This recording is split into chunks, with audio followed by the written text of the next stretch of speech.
Ừ. Ừ. Ừ em ơi, anh đang ở dưới xưởng em ơi.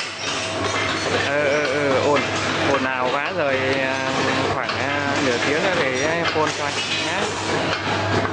Ok ok em nhé.